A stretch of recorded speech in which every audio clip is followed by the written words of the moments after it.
the nurse. You keen on tennis? No, not particularly. That's good. We'll go for a drive.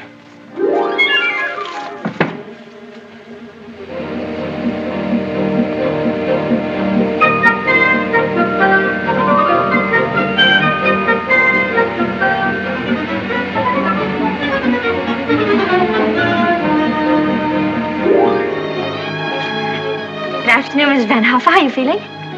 You got on rather well with him, didn't you? That pro must have been teaching you other things than tennis.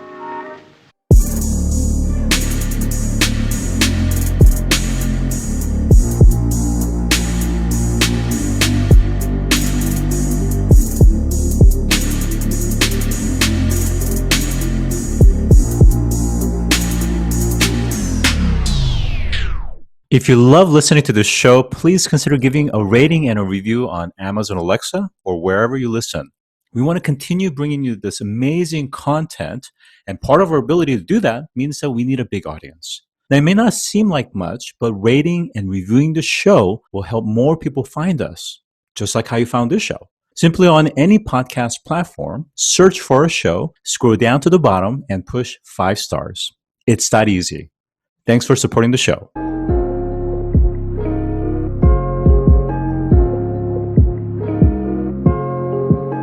Today, I'm joined by Manish Kothari, who is the president of SRI International.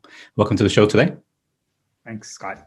All right, so tell us a little bit about SRI International. And again, I think formerly it was referred to as Stanford Research Institute, and of course, it's been around for some 75 years. But tell us in terms of kind of the history and the legacy of the SRI organization.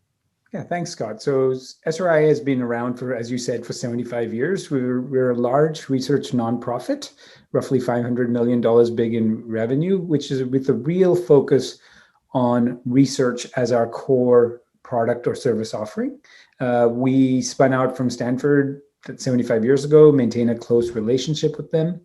And we work in all sorts of areas, ranging from biotechnology to robotics to space to education, so a wide variety of different areas, to computer science, of course. And we do research in all of them.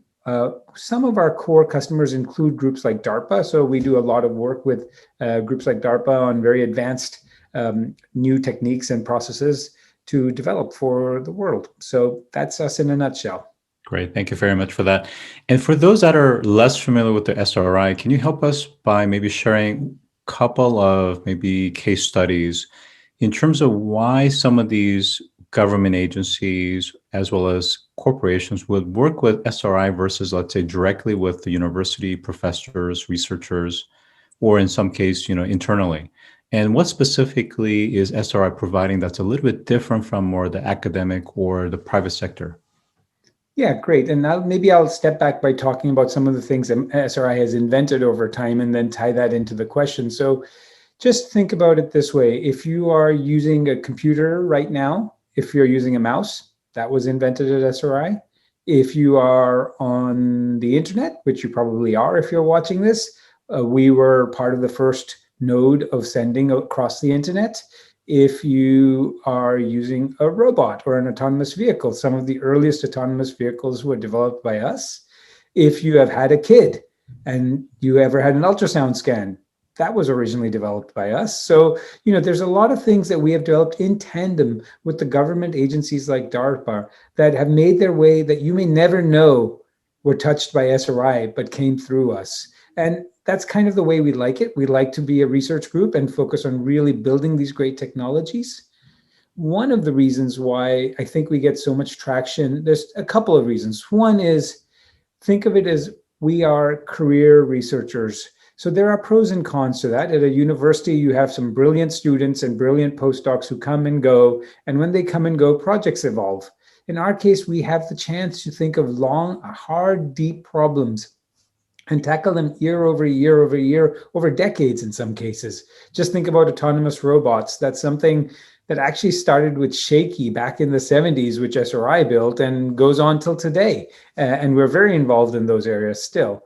So those are the sort of things, reasons why I think we get a certain advantage in tackling these really difficult problems. maybe I'll make one more comment there, which is this is the concept of use-inspired basic research. It's a fairly esoteric concept, but it's a very important concept for the times we live in. I think we all know what basic research is, finding out fundamental truths of how the world works. And we all know what applied research is, which is applying the technology that's available to a business problem that needs to be solved. There's a whole different class called use-inspired basic research. And if you think about the real successes of our times, the Teslas, the SpaceXs, they actually went after a clear use, electrify vehicles, but they had to do a lot of basic research to enable that. And even if you look at SpaceX's landing yesterday of their moon rocket, it was a massive amount of basic research. So this concept of use-inspired basic research, which is all the days back to Pasteur, who wanted to find a way to make fermentation and milk safer, is a really new concept that SRI has excelled in actually for a long, long time, but now is becoming even more critical in the world we live in. So actually, that brings up a really important point, which is as you're working with these government agencies as well as private sector customers, how does it work in terms of the potential IP and the products that get developed? So, when you were mentioning some of the products that's been developed, of course, IEEE and other organizations also been involved in a lot of those developments as well. Mm-hmm. But in terms of the IP sharing, and then of course, at some point we'll transition to talk about the SRI Ventures, which gets kind of a logical next step. But how do you guys kind of partition some of those aspects? Yeah, so in the 1980s, the U.S. government passed the Bayh-Dole Act, which allowed research institutes and universities to own their IPs and gave them the right to commercialize the IP that was generated under government research. And that actually can be credited with a huge wellspring of innovation that we saw from the 1980s onwards. In fact, in some ways, it can be credited with really sparking the startup world as we know it now. And to that extent, whenever we do a project with the government, we retain the right, or in most cases, we retain the right to commercialize the IP for commercial purposes. And in that circumstance, we're the ones who look at it, decide where it could be applied, go through the research process or the application process, and then in many cases, spin it out or partner with the corporation to get it out there. So too short, just like most other universities, we own the rights to commercialize our IP. We may do it slightly differently than they do, but that's the basic process. And in that, over the decades, has that resulted in a essentially large, let's say IP or patent portfolio that is, contributing significantly to the overall revenues? Yeah. So we have, a couple of comments about SRI. So unlike universities, we don't have endowment. So we have to live off the food we grow, if you will. And so in that circumstance, commercializing the IP for us is not a nice to have, it is an imperative, it is a need to have. So we, similar to how evolution takes place in animals and others, we have had to evolve into a place that we are uniquely structured to maximize the transition potential of our IP. As an example, as the head of ventures, I'm also the overall in charge of our IP strategy. So it's very rare in most groups that you would have the person head of transitioning things also running the first mile as opposed to just the last mile. But we have to tightly tie it so that the ratio of success is much higher. And we've had some great successes. I mean, there's a couple of other ones we can talk about in transition.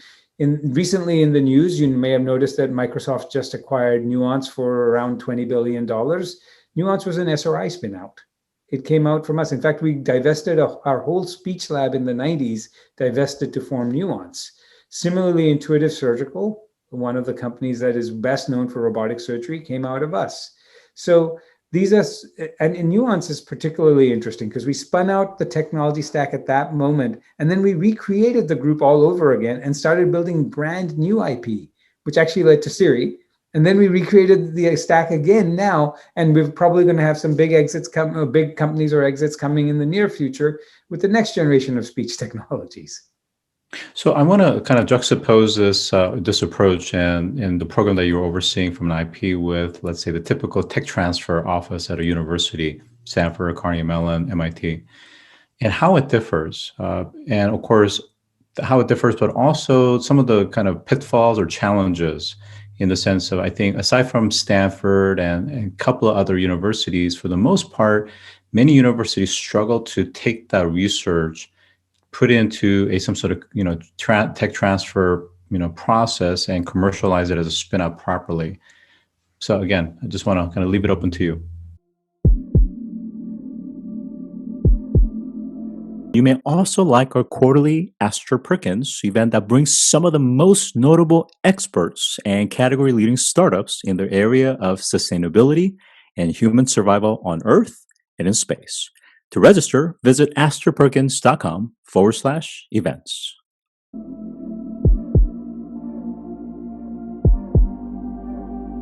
Yeah, no, that's a great question. And so if you look back at things, you'd see that there's people often in technology world talk in terms of things like technology readiness levels. But for the concept of transitioning, you almost have to think differently. You have to think in terms of solution readiness levels. And one of the challenges we've seen is if researchers don't think about the end use cases early on, they end up building something that may be brilliant for the research application they went after, but not useful for the commercial or larger scale applications.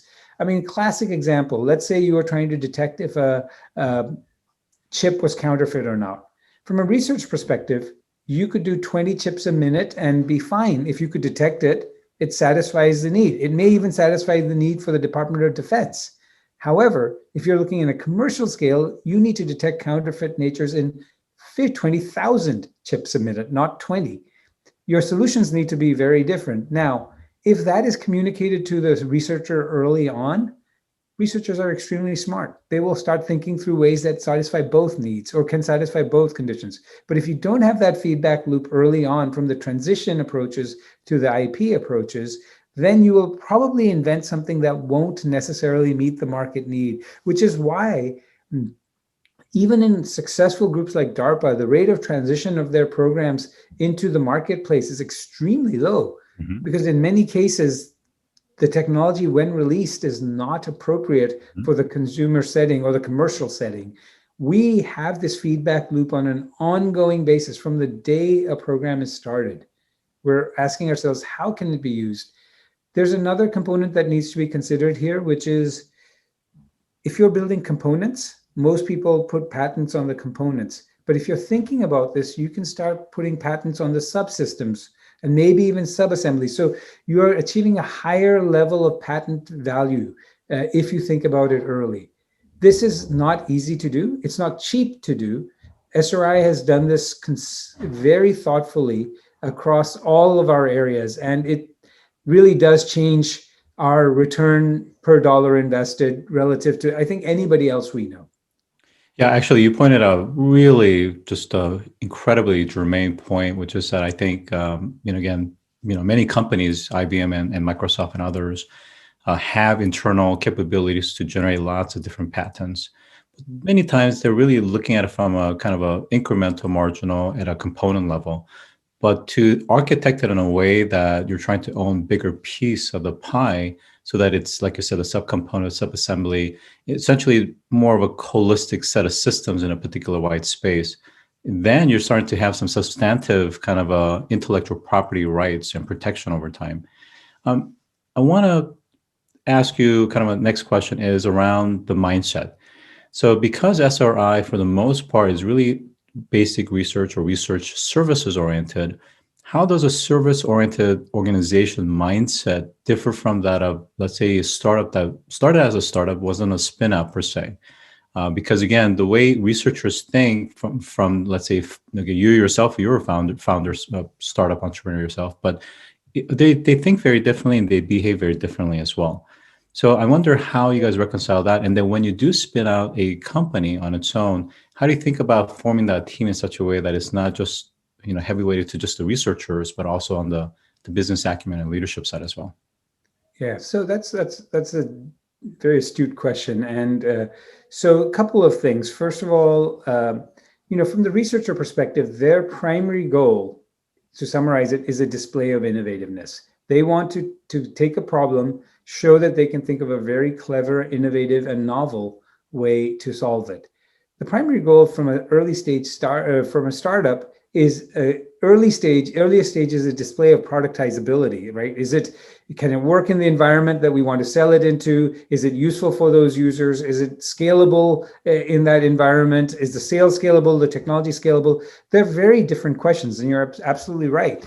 What we try and do is bring elements of the concepts of how to productize and what the metrics would be very early. So a simple example of that is do a stakeholder analysis. It's something that startups do quite often, but by bringing it early into the researcher world, we're not telling them to change what the research they do, but we're making them aware. And again, one can posit that the smartest researchers, once they become aware, they consciously or subconsciously align. And that's something we found happen again and again. The hard part is creating an environment in which the researchers are open to that awareness. Because many researchers at the beginning will say, why? We want to focus on cutting edge things. So creating that balance, and that also is related to the second half of your question, because we have a very strong incentive structure where the researchers get a big portion of the upside if there's any success. So there is both intellectual alignment as well as financial alignment, and it is very tightly tied together. And I think that is what has helped the engine continue to go round and round and round. And then to your other question, I think for deep tech, and this is just a general statement about all deep tech startups, deep tech startups are hard. They're harder than other startups. They take more money, sometimes take more time. The financial returns for the VCs are a little more skewed, and so your IRRs can be a little more challenging. So there's certain tricks that we've learned to do early on. We look for a champion user very early on, not just a user, but somebody who's willing to say, even if the product is not perfect, it adds so much value that I will, run some scripts on the side to make it work. And when you get those sort of champion users at the expense of usability early on, you're onto something. So we are always looking to identify that champion user very, very early on and use them as, even things like the Roomba and all had champion users early on before it became commonplace as a vacuum cleaner. So even in consumer type applications, this is a critical feature for any deeply new deep tech. So that's another excellent point about these champions. So in the case of, let's say, quantum computing, where functionally it's not quite at a point where many of the corporations or government agents can really run the kinds of models or algorithms that they want. However, we have seen from financial services to just about every vertical this interest to want to experiment, even though it's not in quite ready state fully yet. So to that point, I wonder, you personally, what are some of the technologies and applications that you're seeing that you're super enthused about, and why? Sure. So I'll first categorize them into 2 or 3 buckets and then go deeper. So the first one I would say is this concept of engineered biology. The simplest way to think about it is if the first half of last century was atoms, the second half of last century was most definitely bits. And then the first half of this century is almost certainly being genes, right? So the place where some real revolutions are happening is this combination of atoms plus bits plus genes. And where can you make things happen there? So as an example, I think we all know about Theranos, and Theranos' fundamental issue was how can you decrease the signal by 100 or 1,000 fold, not decrease the noise because they just had the same noise, and come out with an answer when nobody else was able to do it using conventional technology. The simple answer is you can't. But there are new materials coming out now that actually fundamentally change the signal to noise curve. So, okay, now when you can fundamentally change the signal to noise curve, you may start getting a better signal to noise ratio with smaller, so therefore you can use smaller samples. Combine that with advanced AI machine learning techniques that allow you to pattern detect better than you ever could before. I'm not saying there is an equivalent to Theranos out there. No, there isn't. However, the basic building blocks are starting to be created. So that's a real mix of atoms because the whole material is actually a quantum material to begin with, combined with machine learning, which is a really bits-based approach, and the concept of how do we use all the knowledge of the genetic markers we have now to incorporate it so we can make it smart machine learning versus just brute force machine learning, integration of genes. That's one example. There's other examples that people are starting to dabble in, like single neuron firing detection. Okay, this is really revolutionary. When you can start doing single neuron firing detection, you can start going down the path of doing brain-machine interfaces that are vastly superior than what are there now. And I'm not talking about 25 years in the future. I'm talking about 5 to 10 years in the future. So this is coming. And this whole area of engineered biology, whether it's advanced diagnostics, smart implants, or completely new interfaces to our body, is one area that I think is very exciting. And obviously, CRISPR is part of that. It's not the only factor in it, but it is a crucial factor in it too. And then the second bucket I would put is in advanced human augmentation. I think a simple way to think about it is we have two big demographic changes taking place right now. On one hand, in the developed world, we have a huge aging society that we need workers to be able to do more, continue to do construction while they're maybe starting to have problems with their backs. And on the other hand, in the developing world, we have billions, many hundreds of millions, probably billions of people entering the workforce that are not well equipped to handle the modern technologies of advanced robotics and advanced AI. And if we do not figure out a way to help both these groups, there's going to be a challenge. And this is it's both a problem and a big societal problem, but also a big societal opportunity.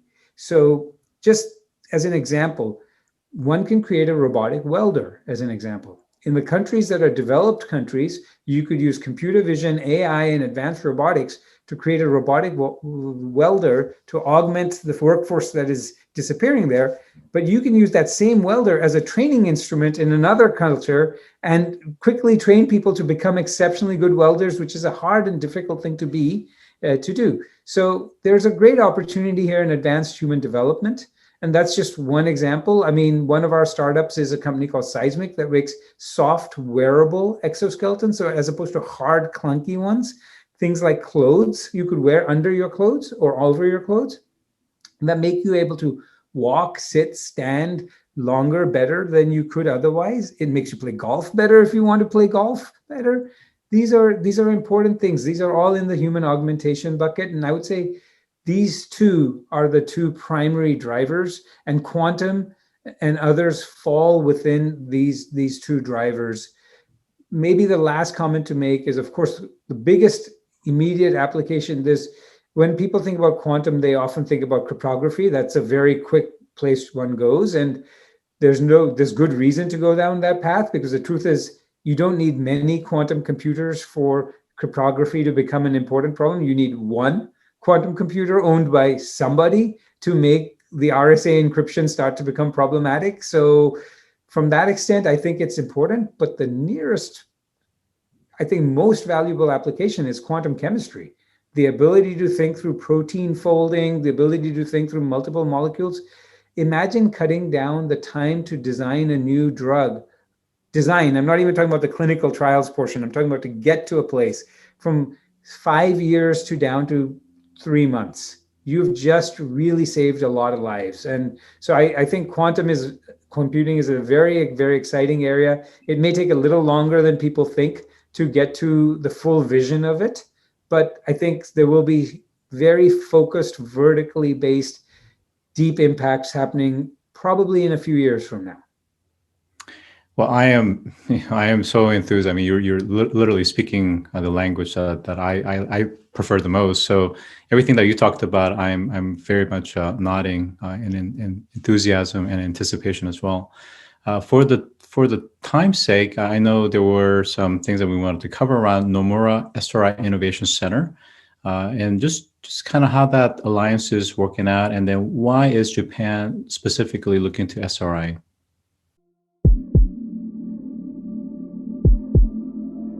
Don't forget to visit astroperkins.com to register for our next quarterly events. Past and current speakers include Julianne Hough, actress, dancer, and winner of Dancing with the Stars; Damian Vaughn, former NFL player; Neil Gregory, Chief Thought Leadership Officer at the IFC World Bank, and many more. To register, visit astroperkins.com and click on Events.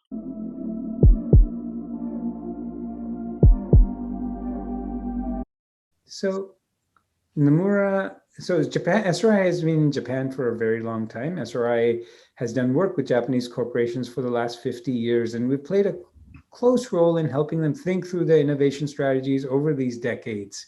So we have a lot of trust, mutual trust.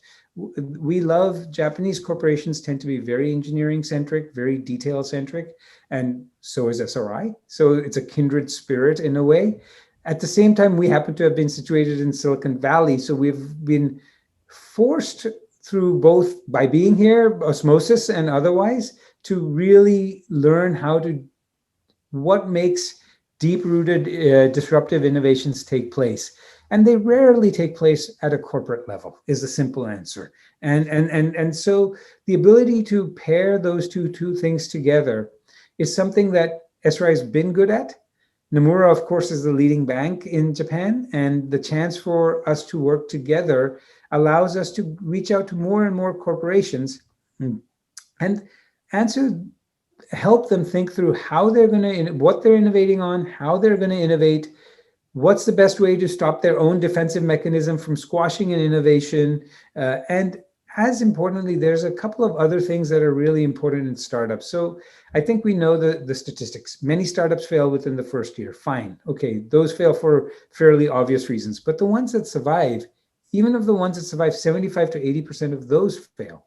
And the question is, why? And in deep tech, there's often two reasons why.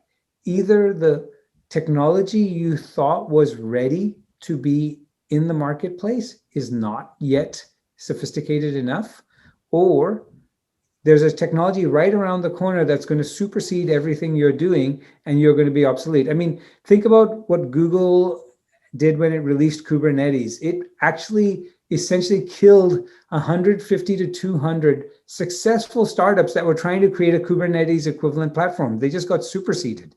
And so what SRI has is this unique ability to look in that 2 to 5 year time frame with a very techno-pragmatic view, as opposed to a futurist view or a realist view. A realist is not willing to take enough risk, and a futurist is willing to ignore the fact that some technology like a robot arm may not be capable for at-home use today. And so this techno-pragmatic view enables us to think things differently. And this is really what, with Nomura, we're hoping to help work with Japanese corporations and do that. Maybe Sure. Answering your last question, Scott, why Japan and what the need is, I think, I have to give a lot of credit. SoftBank and Masa-san has really opened the eyes in Japan, which is that we need to take these bold risks and we need to do them. And I think the senior leadership in Japan is very open and excited about doing it. But the rest of the culture and corporation that's come up in the corporations is not yet actually moved to where the senior leadership has actually already moved. And so if we can help be part of that transformation, it will be a pleasure for SRI to be part of it. So with that, I've been joined by Manish Kothari, who is the president of SRI International. Thanks for joining today. Take care. Thank you. If you've enjoyed this episode, take a moment to rate our show on any podcast platform that you listen to. Scroll down to the bottom and push 5 stars. It's that easy. And as always, thanks for listening.